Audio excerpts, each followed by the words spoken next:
যত কাছাবে ঘন ঘন ভূমিকম্প সারা পৃথিবীতে হবে। এর ভিতরে বড় আলামত সমূহের মধ্যে থেকে একেবারে কিয়ামতের কাছাকাছি সময় গিয়ে যে ভূমিকম্পগুলো হবে সেগুলো একটা হবে পূর্বে, একটা হবে পশ্চিমে ভূমি ধসের ঘটনা ঘটবে, একটা হবে মধ্যে। এরকম বড় বড় ভূমিকম্প হবে, ভূমি ধসের ঘটনা ঘটবে, যে গোটা পৃথিবীর সকল সিস্টেমকে প্রায় ধ্বংস করে শেষ করে দিবে এবং জানান দিবে যে পৃথিবীর আয়ু শেষ হয়ে এসেছে। আমরা আজ যে ভূমিকম্পকে মনে করছি না, এটার সাথে ধর্মের কোনো সম্পর্ক নেই, এটা নিছক বৈজ্ঞানিক বিভিন্ন সূত্রের আলোকে আমরা বলি যে এই কারণে হয়েছে সেই কারণে হয়েছে, সেগুলো অবশ্যই সত্য হতে পারে, সেগুলোর সাথে কোনো সাংঘর্ষিকতা নেই। যেমন কেন ভূমিকম্প হয়, ভূমিকম্প কেন হয়? আজ থেকে শত শত বছর আগে ইমাম ইবনুল কাইয়িম রাহমাতুল্লাহি আলাইহি ভূমিকম্পের উপরে অনেক গবেষণা তার আছে। সেই গবেষণাগুলো পড়লে আমরা অবাক হয়ে যাব যে এত বছর আগে ইসলামের ইতিহাসের একজন বড় ইমাম, অনেক উঁচু মাপের একজন গবেষক, কিভাবে তিনি গবেষণা করে এই সমস্ত কারণগুলো আবিষ্কার করেছেন।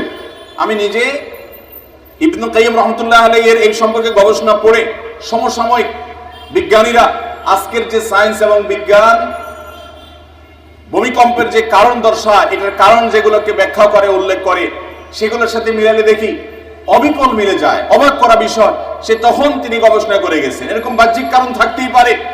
পৃথিবীর ভূপৃষ্ঠের নিচের গ্যাস যখন কমে যায়, সেটা ভূমি ফাটলের মাধ্যমে হোক, আগ্নেয়গিরির মাধ্যমে হোক, প্রস্তর পড়ে যখন নানান কারণে পৃথিবীর এই নিচে দেশে তলদেশে ফাঁকার সৃষ্টি হয়, সেটার কারণে জমিন দেবে যায়, ভূমিকম্প হয়। এরকম নানান বিষয় বৈজ্ঞানিক গবেষণা উঠে এসেছে। এগুলোর সাথে কোন দেশে কোনো সংঘর্ষ নেই। ইসলামের দৃষ্টি হলো, কোরআন এবং হাদিসের দৃষ্টি হলো আরো পেছনে। যেই কারণেই হোক না কেন, ওই কারণের পরের কারণ, তারও পরের কারণ, তারও পরের কারণ, যেগুলো সেগুলো বিজ্ঞান আর বলতে পারবে না। একজন ইমানদার বলতে পারবে আল্লাহর হুকুম হয়েছে, সৃষ্টি জগতের মালিকের ফয়সালা হয়েছে, তাই হয়েছে। অতএব আমরা অনেক কারণ বলতে পারবো। এখন যদি বলা হয় যে গ্যাস কেন বের হয়ে আসলো ফাটল দিয়ে, আগ্নেয়গিরি দিয়ে, এটার বিকল্প কেন থাকলো না? জলোচ্ছ্বাস হলো, ঘূর্ণিঝড় হলো, নিম্নচাপ তৈরি হলো। কেন নিম্নচাপ তৈরি হলো সাগরে? তার কারণ কি? আপনি কারণ ব্যাখ্যা করলেন। সেই কারণের আবার কারণ কি? এই মুহূর্তেই বা কেন হলো, এখানেই বা কেন হলো? এগুলোর ব্যাখ্যা আপনি বলতে পারবেন না। কিন্তু ইমানদার বলতে পারবে আমার রবের ফয়সালা হয়েছে তাই। যদি কেউ বলে রবের ফয়সালা কেন হয়েছে, তার আর কেন নাই, কারণ রব তিনি তার সম্পর্কে কোরআনে তার নিজের কথা নিজে বলেছেন যে তিনি যা করেন লা ইউসআলু আম্মা ইয়াফআলু ওয়া হুম ইউসআলুন, তিনি যা করেন কেন করেন এটা জিজ্ঞাসা করার মতো কেউ আর নাই, যেহেতু তিনি একমাত্র সৃষ্টিকর্তা। মোহতারাম হাজিরিন, এই সমস্ত ঘটনা থেকে আল্লাহ তাআলা আমাদেরকে শিক্ষা গ্রহণ করার তৌফিক দান করুন।